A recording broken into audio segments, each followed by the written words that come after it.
So day 3 started off in Loei at a leisurely pace due to my partying the night before. No, I wasn't hungover, I didn't drink that much, but I am an old lady and I need my sleep. So, midday found me in this delightful cafe in Loei eating some of the best radna of my life.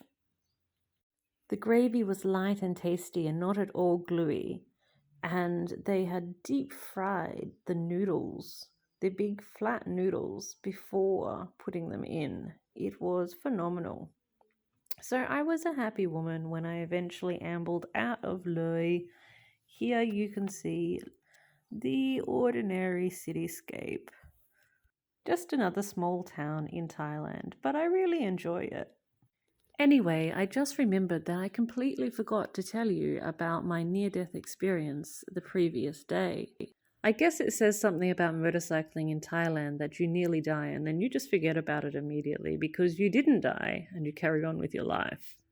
And perhaps more relevantly, there's very little you can do to manage some risks. So I was on this twisty little road near the Mekong and I was heading into Loei, and I came up behind this couple on this old beat-up scooter. And they were just ambling along. They were doing maybe 20 kilometers an hour. And they moved to the right of the road. And I thought, oh my God, they're turning right.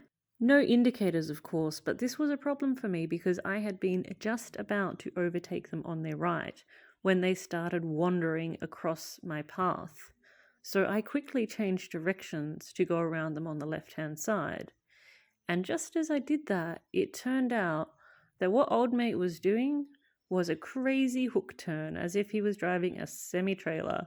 So he pulled all the way over to the right and then he swooped around to the left. And as I passed him, I do not know how we did not make contact. It was one of those things where you can feel the air move. He had absolutely no idea that I was there. I don't know if he had mirrors, but he certainly hadn't looked behind him and was certainly paying absolutely no attention to whatever else might be on the road. On my part, I had misread his vague wanderings to the right-hand side of the road, and my best guess as to his impending behavior, which had been that he was going to turn right, well, that turned out to be wrong. And that is how we nearly all got exploded. Of course, the two people on the scooter were not wearing helmets or anything like that. No looking behind them, no indicators, no helmets, no nothing. And wandering right across the center line before turning left. Now, in case you're wondering why the road looks so black and filthy in a lot of the places around here, this vehicle in front of me is exactly why. So, see all that shit in the back of the vehicle? That's rubber. And the shit that's dripping out of the vehicle, that is slippery as fuck, and it stays on the road. It does not wash off. So yeah, see all that black? Slippery, slippery, slippery. So yeah, if you have a look at the road around here, you'll see what I mean. All of this crazy black is dripping from that fresh latex that they're transporting from the rubber plantations. And this is the middle of the rubber season when the weather is coolest. That's when the rubber trees produce the most. So sometimes you just gotta be a little bit careful.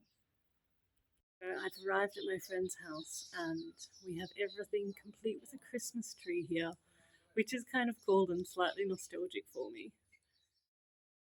Anyway, I am so happy to be here seeing my wonderful friends again. Totally worth the 2,000-kilometer round trip.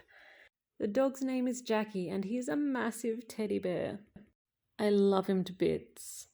My dear friend Roger is a former Louisiana oil man and he has some stories to tell. We can talk all night. I love talking with him because his experiences of the world have been so different from mine, and I have so much to learn from him. So here I am, happy as Larry, with good company, good conversation, a cold beer in my hand after a day on the bike, and I'm going to chalk the day up as a wholesale success. Take it easy, guys. Cheers. I'll catch you tomorrow.